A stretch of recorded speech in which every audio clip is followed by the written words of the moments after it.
Au sommaire de cette édition, les épreuves écrites du baccalauréat session de juin 2025 se poursuivent sur l'ensemble du territoire national. À Doba, une centaine de réfugiés centrafricains passent cet examen, mais dans quelles conditions? Détails à suivre. L'appendicite, une maladie mortelle peu connue qui touche de nombreuses personnes au Tchad, souvent manifestée par des douleurs abdominales, de la fièvre et des vomissements. L'équipe de Tchad en forêt relate le quotidien d'un patient dans son reportage suivant dans ce journal.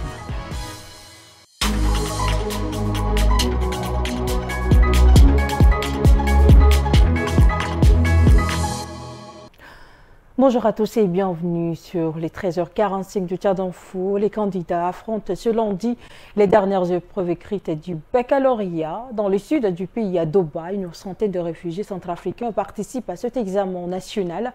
Qui sont-ils? Dans quelles conditions passent-ils les épreuves? Élément de réponse avec notre correspondant sur place sur le Dieudonné. Son élément est rendu par Habiba Nguéné. Au lycée Bernard Dikwa-Garandi de Doba, ils sont une centaine de candidats, répartis entre la série scientifique et littéraire. Tous réfugiés, tous venus de Centrafrique. Depuis plusieurs années, ils vivent dans des camps installés dans la province du Logone oriental. Parmi eux, Batoul Adam, réfugié depuis 8 ans dans le camp d'Amboko. La composition au bac au Tchad, je trouve c'est normal, c'est compréhensible selon l'élève qui étudie ici au Tchad. Je vois les choses, c'est très bon encore.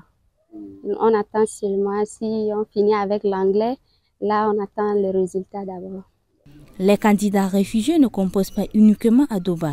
D'autres centres d'examen les accueillent à Gorée, chef-lieu de la Niapende, ou encore Mbaïbokoum dans les monts de l'âme. Le Tchad héberge aujourd'hui plus d'1 million de réfugiés sur son sol.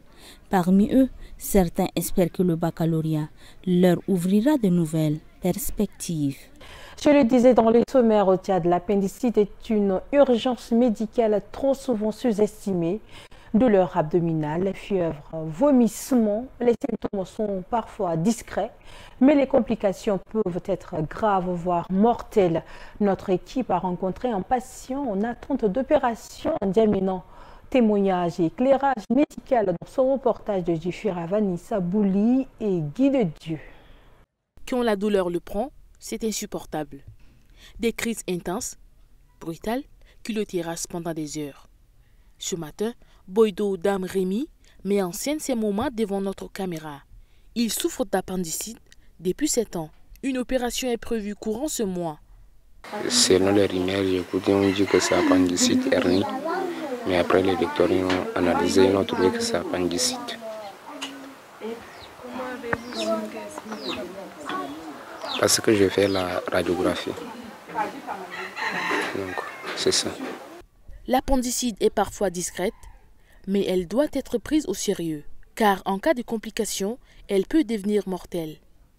Le symptôme principal, une douleur abdominale, nausées, vomissements, fièvre modérée et d'une perte d'appétit.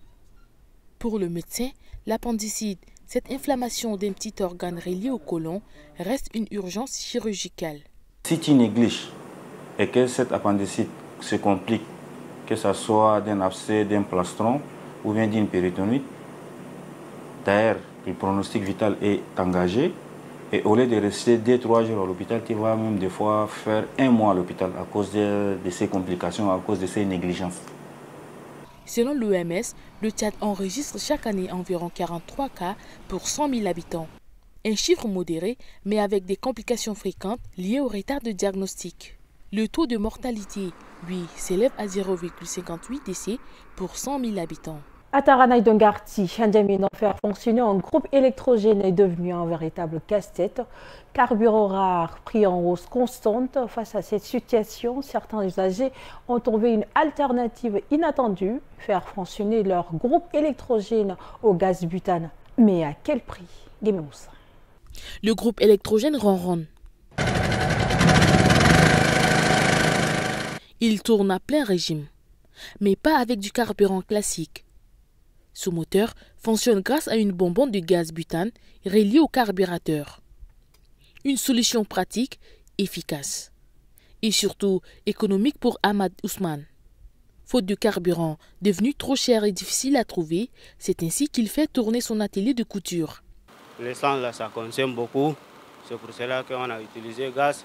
Gaz là, ça reste 2 jours aussi on travaille. Mais l'essence là, ça consomme beaucoup. De plus en plus d'habitants de N'Djamena adoptent cette méthode. Mais pour cet expert en incendie, le danger est bien réel. Si ça explose, ça peut tuer presque 4 ou 5 personnes. La bouteille de gaz même là, c'est une éclat. Donc si les bouteilles explosent, elle peut quand même ramasser 3 à 4 à 5 personnes. Donc ce n'est pas conseillé quand même d'utiliser les bouteilles de gaz pour relier avec un autre groupe. Moins coûteux, le gaz butane séduit. Mais son utilisation en dehors de tout cadre technique sécurisé fait naître des vives inquiétudes. Économie ou sécurité, le choix n'est pas sans conséquences. Autre chose à présent, le programme des Nations Unies pour le développement a remis des équipements aux communautés du premier arrondissement de N'Djamena. Ce don s'inscrit dans le cadre du projet intégré de lutte contre les inondations soutenu par la Banque mondiale et le gouvernement tchadien. Regardez. Des pelles, des pioches, des brouettes, des gilets, des râteaux, mais aussi des motopompes et des baffles.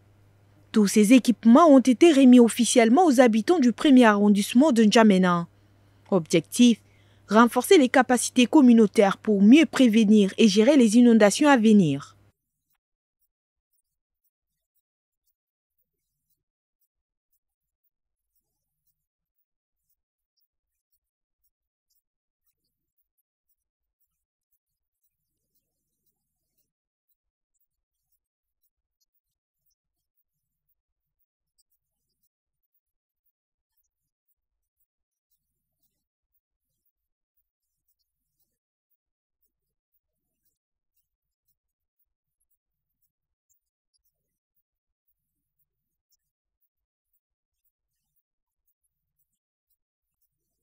Du côté des autorités locales, ce geste est salué.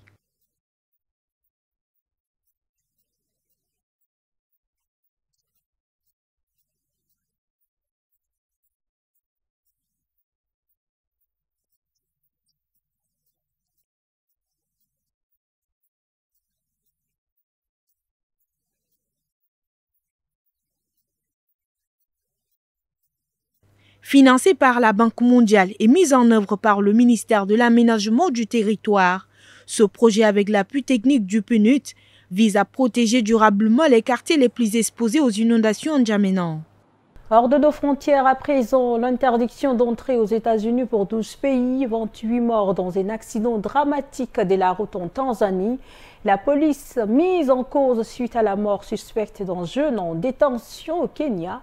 Ce sont les principaux sujets abordés dans l'actualité internationale. Aimé de Linasso. L'interdiction d'entrée aux États-Unis pour les ressortissants de 12 pays, édictée la semaine passée par Donald Trump, est entrée en vigueur à 4 heures. Dans la nuit du dimanche 8 à lundi 9 juin, selon le contexte du décret présidentiel. Cette décision prise afin de protéger les États-Unis face aux terroristes étrangers et aux autres menaces pour la sécurité nationale, selon la proclamation présidentielle, concerne les ressortissants Afghanistan, de Birmanie, du Tchad, du Congo-Brazzaville, de Guinée équatoriale, d'Érythrée, d'Haïti, d'Iran, de Libye, de Somalie, du Soudan et du Yémen. Autre chose, au moins 28 personnes sont mortes samedi 7 juin, l'un des pires accidents de la route survenus ces dernières années en Tanzanie, ont annoncé dimanche les autorités. Les freins d'un camion ont lâché celui-ci, entrant alors en collision avec des véhicules, dont un minibus qui l'a précipité dans une rivière du sud-ouest du pays près de la frontière avec la Zambie, a indiqué dans un communiqué Benjamin Kuzaka, commandant de police locale. Parmi les 28 victimes figurent 10 femmes et 4 enfants, a-t-il ajouté, imputant l'accident à la négligence du chauffeur routier qui n'a pas contrôlé son véhicule sur la colline pendue du Wambi. La présidente Samia Suluhu Hassan, dans un message sur X, a présenté ses condoléances aux familles des victimes. La Tanzanie est régulièrement endeuillée par des meurtriers accidents de la route. Pour finir, Albert Ojwang, une vingtaine d'années, est mort quelques heures après son arrestation samedi 7 juin. La police l'accusait d'avoir publié un message insultant sur X visant un officier. Interpellé dans l'ouest du pays, il est transféré à Nairobi où il meurt en garde à vue. Les autorités parlent des blessures d'auto-infligées, affirmant qu'il se serait cogné la tête contre un mur. Son corps présente plusieurs traces de coups, selon des défenseurs de droits humains. Sur les réseaux, le hashtag Justice for Albert Ojwang appelle à la vérité. Amnesty International et le bureau kenyan exigent une enquête indépendante. Il dénonce une affaire de violence policière dans un pays régulièrement pointé du doigt pour des abus de détention. La police promet des investigations. Ainsi s'achève cette édition, mesdames et messieurs. Merci de l'avoir suivi. Tad Info, c'est l'information en continu.